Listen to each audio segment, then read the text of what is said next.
શ્રી સરસ્વતી માધ્યમિક કન્યા વિદ્યા મંદિર નવા થોરાળા રાજકોટ વિષય હિન્દી ધોરણ 9 કવિતા 1 આરાધના કવિ વસંત બાપટ। નમસ્કાર વિદ્યાર્થીની બહેનો, આજના લેક્ચરમાં આપણે ધોરણ 9માં હિન્દી વિષય ભણીશું। હિન્દી વિષયમાં આજે આપણે પહેલું કાવ્ય કે જેમનું નામ છે આરાધના કાવ્ય શીખીશું। સૌપ્રથમ વિદ્યાર્થીની બહેનો આપણે आराधना काव्य ना कवि नो परिचय प्राप्त करीशु। आराधना काव्य के कवि का नाम है वसंत बापट। श्री वसंत बापट ख्यात नाम हिंदी के कवि है। उसका जन्म महाराष्ट्र के सतारा जिले के कराड़ नामक गांव में हुआ था। पुणे उसकी कर्मभूमि है।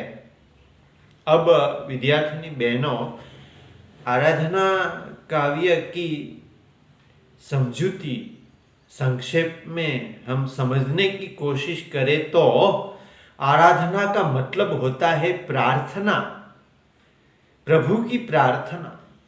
इस कविता में कहा गया है कि मानवता और बंधुता के प्रति प्रेम ही सच्ची पूजा है। मनुष्य के आपसी भेदभाव समाप्त हो, लोगों एक दूसरे से हिलमिल कर रहे और लोगों में लोभ बैरभाव न रहे, सब एक दूसरे से प्रेम करे और सब में सहयोग की भावना हो, लोग एक दूसरे का दुख महसूस करें।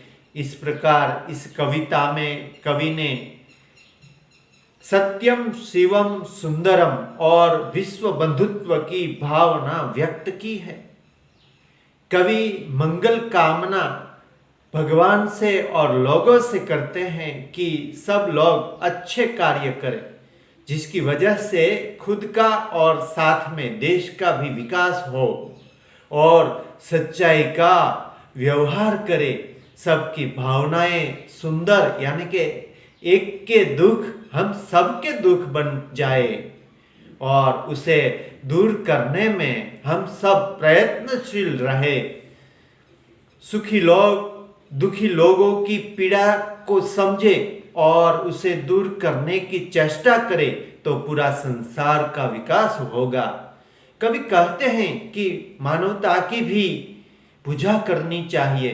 जैसे कि हमारे देश में जो लोग सुरवीर है, दानी है, ज्ञानी है, ये सब जो हमारे देश के महान व्यक्ति है, उसका सम्मान और आदर करना चाहिए। सारे भेदभाव भूलकर परस्पर मानवता का व्यवहार करे, संसार में सब जगह भाईचारे की भावना का प्रसार हो, ऐसा बोध कवि हमें यह काव्य आराधना काव्य के माध्यम से देता है। अब विद्यार्थिनी बहनें, आप टेक्स्ट बुक से पंक्तियों को समझने की कोशिश करें। टेक्स्ट बुक आपके पास रखिए। देखो बहनों, आप टेक्स्ट बुक में पहला पंक्ति देखो, उसमें लिखा है देह मंदिर चित्त मंदिर एक ही प्रार्थना। दूसरी पंक्ति देखें, सत्य सुंदर मांगल्य की नित्य हो आराधना। हम शब्दार्थ को समझने की कोशिश करें तो यहाँ पर देह मंदिर का मतलब होता है शरीर रूपी मंदिर। चित्त मंदिर उसका मतलब होता है मन रूपी मंदिर। प्रार्थना का मतलब होता है स्तुति यानी कि निवेदन और श्रद्धा से ईश्वर का स्तुति करना है, उसको हम प्रार्थना कहते हैं। और मांगल्य उसका मतलब होता है मंगलकारी कल्याण की भावना। और आराधना का मीनिंग होता है पूजा प्रार्थना आदि। अब इस पंक्तियों का सार समझने की कोशिश करें तो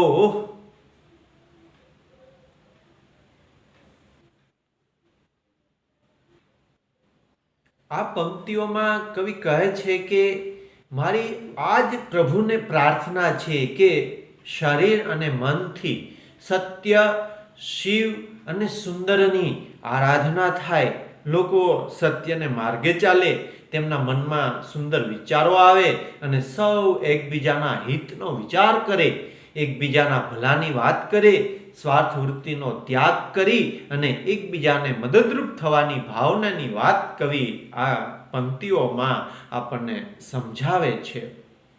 ત્યાર પછીની પંક્તિઓમાં નજર રાખો તો दुखियारों का दुख जाए है यही मन कामना, वेदना को परख पाने जगाए संवेदना, दुर्बलों के रक्षणार्थ पौरुष की साधना. शब्दार्थ समझने की कोशिश करें तो कामना का मतलब होता है इच्छा, मनोकामना. वेदना यानी कि पीड़ा, दुख. परखना, पहचानना. संवेदना जिसका मतलब होता है सहानुभूति. दुर्बल यानी कि कमजोर जिसके हम कायर कहते हैं. पौरुष मर्दानगी, शक्ति और साहस.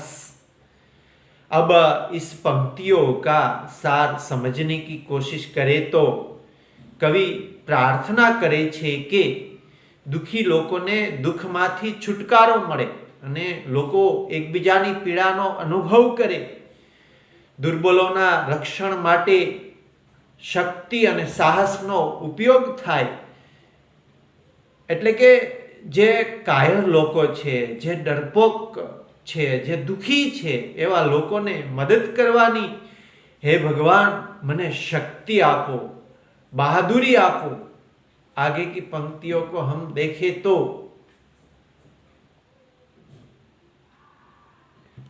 जीवन में नव तेज हो, अंतरंग में भावना, सुंदरता की आस हो, मानवता की हो उपासना, शौर्य पावे धैर्य पावे यही है अभ्यर्थना. इस पंक्ति का थोड़ा शब्दार्थ समझने की कोशिश करें तो यहाँ पर नव तेज का अर्थ है नई चमक, नया तेज.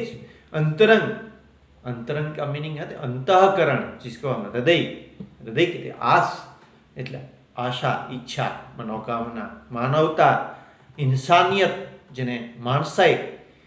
ઉપાસના, પૂજા, ભક્તિ, સ્તુતિ. શૌર્ય, શૂરવીરતા, બહાદુરી. ધૈર્ય, ધીરજ. अभ्यर्थना, प्रार्थना, स्तुति.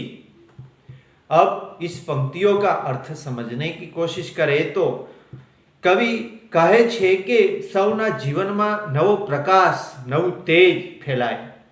સૌના હૃદયમાં સુંદર ભાવનાઓ હોય, સારા વિચારો હોય, સૌના મનમાં સુંદર આશાઓ હોય અને સૌ માનવતાની પૂજા કરે. બધા લોકો સારા અર્થમાં માનવ બને.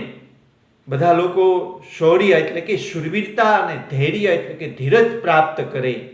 એ જ ભાવનાને કવિ અહીં આ પંક્તિઓ દ્વારા प्रार्थना करे અને લોકોને સંદેશ પણ આપે. आगे की पंक्तियों को देखें तो हम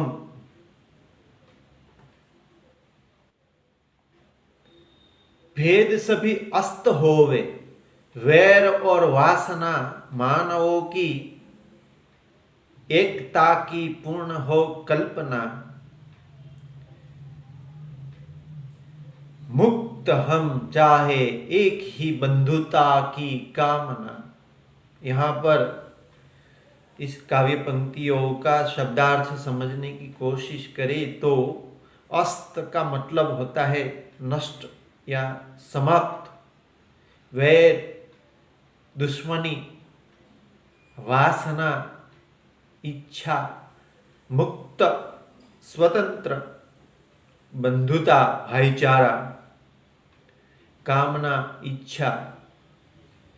अब इस पंक्तियों का सारांश समझने की कोशिश करें तो કવિની ઈચ્છા છે કે મનુષ્ય વચ્ચેના બધા ભેદભાવ દૂર થઈ જાય. કોઈ નાનું નથી, કોઈ મોટું નથી, કોઈની સાથે દુશ્મનાવટ ન હોય અને લોકોની ખરાબ ભાવનાઓનો નાશ થઈ જાય, ખરાબ ભાવનાઓ સમાપ્ત થઈ જાય, સૌ મનુષ્યો એકતાનો અનુભવ કરે, આપણે આઝાદી, સ્વતંત્રતા અને ભાઈચારાની કામના કરીએ, ઈચ્છા રાખીએ. અહીં આ કાવ્ય પૂર્ણ થાય છે. विद्यार्थिनी बहनों, यहाँ पर इस कविता की समझूतियाँ समाप्त होती है और आगे हम उसके प्रश्न उत्तर की बात करेंगे और वह प्रश्न उत्तर की 200 पेज की नोट, फुलस्केप नोट बनानी है, उसमें वो प्रश्न उत्तर की नोंद करनी है.